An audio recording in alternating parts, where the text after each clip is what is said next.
ప్రోగ్రాంకి ఇచ్చేటటువంటి గ్రామ పెద్దలు, గ్రామస్తులు అందరికీ కూడా మా యొక్క పోలీస్ డిపార్ట్మెంట్ తరఫున అందరికీ కూడా మొదటి అందరికీ స్వాగతం. ఎట్లున్నది అందరు కొంచెం మంచిగా ఉందా అమ్మా? మంచిగా ఉందా? మంచి చెప్తులా అన్ని జరిగేటి అని చెప్తులా?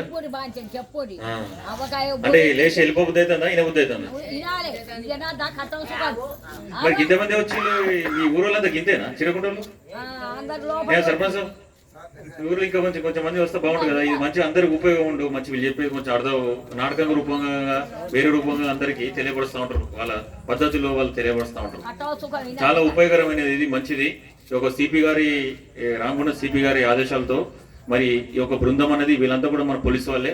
వీళ్ళందరూ కూడా ఒక బృందంలోకి ఏర్పడి వీళ్ళు మొత్తం పెద్దపల్లి జిల్లా కానీ మంచిర్యాల జిల్లా కానీ రోజు ఒక ఊర్లో పోలీస్ స్టేషన్ రోజుకు ఒక ఊర్లో ఇట్లనే ప్రోగ్రామ్స్ పెడతా ఉంటారు. పెట్టి అన్నిటి గురించి అవగాహన కల్పిస్తూ ఉంటారు. అంటే జస్ట్ నోట్తో చెప్తే కాకుండా నాటకం రూపకంగా కూడా వీళ్ళు ఊర్లో జరిగే మూఢనమ్మకాల గురించే కానీ మత్తు తాగుడుకు బానిస్తాయి ఊర్లో ఇబ్బంది పెట్టడంలే కానీ చిన్న చిన్న గొడవలు పెట్టుకుని కొట్లాడుకుంటే కానీ ఊర్లో యువకులు ఎవరైనా ఉంటే గాంజా అట్లాంటి వాటికి మత్తు పానీయాలకు అలవాటుపడి చెడు మార్గంలో పోకుండా వాళ్ళకి ఏ రకంగా చెప్పాలో అది ఇంకా జరగబోయేది ఎక్కువ మనకి ఇప్పుడు సైబర్ క్రైమ్ ఎక్కువ జరుగుతుంది. అది కూడా ఫోన్లలో కూడా సైబర్ క్రైమ్ అనేది జరుగుతుంది. సైబర్ క్రైమ్ గురించి కానీ ఇంకా 100 డైల్ పోలీస్ వాళ్ళు 100 డైల్కి ఎట్లా రెస్పాండ్ అవుతారు అది ఇంకా అన్ని విషయాలు ప్రతి ఒక్క దాని గురించి కూడా వీళ్ళు నాటకం రూపంగా ప్రతి ఒక్కటి మీకు చెప్పుతూ ఉంటారు.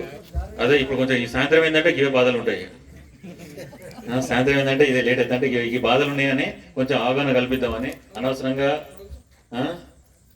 మీ యొక్క జీవితాన్ని వేస్ట్ చేసుకొనివ్వకుండా మంచితనంగా మంచి మార్గంలో వెళ్ళేటట్టు సక్రమంగా ఉండేందుకు మా వంతు కృషి అంతే, ఏం లేదు. అది మా వంతు పోలీస్ తరఫున ఒక కృషి. ఏ డిపార్ట్మెంట్ వాళ్ళు ఎవరు కూడా వాళ్ళు నౌకరీ చేసుకుని వెళ్ళిపోతారు. మాకు కూడా నౌకరీ చేసుకుంటాం, పొద్దున్న సాయంత్రం జీతాలు వస్తే వెళ్ళిపోవచ్చు. కానీ మాకు అట్లా కాదు కదా. పోలీస్ వాళ్ళు ఏంటంటే నలుగురికి మంచి మార్గంలో పెట్టేందుకు ప్రయత్నం చేస్తాం నేను. అది అన్ని చెప్తూ నువ్వు తర్వాత నువ్వు అనేది అంటే మాట్లాడుతూ కూర్చో. అది మనం చూసినట్టయితే చిన్న చిన్న గొడవలోకి ఇప్పుడు ఊళ్ళో చూస్తాం. ఇప్పుడు మన దున్నుడు ఉన్నది గెట్టు పంచాయతీ, చిన్న గెట్టు కూడా వాళ్ళు సంపాదించింది లేదు, ఏం లేదు. ఆ గెట్టు నా దున్నుతుందని ఇటు దున్నుడు అటు దున్నుడు ఆ పంచాయతీ కొట్టుకుంటారు తలకాయ కలుగుతాయి. పెద్ద మనుషులు పంచాయతీ చేస్తారు, తిప్పుతూ ఉంటారు, పులిస్ స్టేషన్ తిరుగుతూ ఉంటారు రోజు అనవసరంగా. చిన్న పంచాయతీ అది ఏంది, 4 పెద్ద మనుషులు చెప్తే ఇన్ని పంచాయతీ చేసుకుంటే అయిపోతుంది. అట్లాంటి చిన్న చిన్నవి చూసినట్టయితే ఇంకా వేరే మనం చూసినట్టయితే ఇంకా కూడా ఊళ్ళో మూఢనమ్మకాలు ఉన్నాయో లేవో తెలియదు కానీ ఉండొచ్చు. ఆమె మంత్రాలు చేసినట్టు వీళ్ళు మంత్రాలు చేసిన వాళ్ళు చేయబట్టి నాకు ఇట్లా అయింది, ఇట్లా నాశనమైంది, అట్లా నాశనమైంది. అవన్నీ ఇంకా అట్లా అవుతారు. చిన్నపిల్లలకు పెళ్లి చేస్తున్నా లేదు. ఇప్పుడైతే నాకు ఎక్కడ అట్లా అయితే అనిపిస్తలేదు. చేస్తున్నామా చిన్నపిల్లలకు పెళ్లిలు ఊళ్ళో నడుతున్నాయా? చిన్న పిల్లలకు పెళ్లిలు మేజర్ కాకముందు పెళ్లిలు అట్లాంటివి ఏం లేవు కదా ఇప్పుడు. అట్లాంటివి అయితే ఏం లేవు. ఇంకా అది కాకుండా ఊళ్ళో కూడా మోసపోతూ ఉంటారు. వాళ్ళు వీళ్ళు వస్తారు, అది చేస్తాం, బంగారం గింగారం అన్ని మెరుగుపరుస్తాం, తెల్లగా చేస్తాం, మంచి మెరుస్తుంది గిస్తుంది అంటే తీసి బంగారం అంతా కూడా మాకు ఇస్తారు. ఇవ్వగానే వాడు అది చేస్తాడు ఇది చేస్తాడు కదా, వాళ్ళు పట్టుకొని పోతారు. చూడగానే దాంట్లో ఏముండదు, మూట కట్టి పెడతాడు, అది బట్టి పెడతాడు. ఊళ్ళో ఇట్లా మోసం చేస్తూ ఉంటారు. మన ఫోన్లు చూసినట్టయితే సైబర్ క్రైమ్ చూసినట్టయితే ఇప్పుడు అందరు కూడా ప్రతి ఒక్కరి చేతిలో ఫోన్ ఉంటుంది. ఎవరు కూడా బ్యాంకుకు పోయి పైసలు వేసుడు అనేది కూడా వేస్తలేరు. ఏంది ఏదైనా కూడా అకౌంట్లోకి వస్తున్నాయి పైసలు. అకౌంట్లో పైసలు రాగానే ఫోన్ పేను, ఆ పేను, ఈ గూగుల్ పేను ఇదే చేస్తారు. చేసే క్రమంలో మెసేజ్లు వస్తూ ఉంటాయి. ఆ మెసేజ్లు రాగానే ఏం చేస్తారు, లాటరీ వచ్చిందన్నా లేకపోతే ఆధార్ కార్డు గురించి నెంబర్ చెప్పండి, బ్యాంక్ గురించి మాట్లాడుతున్నామన్నా ఆ నెంబర్ ఎప్పుడు ఈ నెంబర్ ఎప్పుడు అట్లా ఏమైనా చెప్పినా కూడా మనకున్న అకౌంట్లో వచ్చిన పైసలు అన్నీ కూడా పోతున్నాయి. అట్లా చాలా మోసాలు జరుగుతున్నాయి. సైబర్ క్రైమ్ మోసాలు చాలా జరుగుతున్నాయి. సైబర్ క్రైమ్ అంటే ఫోన్ల ద్వారా ఏదైతే మనకు మోసం జరుగుతుందో, మనం ఏదైతే నష్టపోతున్నామో అదంతా కూడా సైబర్ క్రైమ్ అఫెన్స్లు అంటారు.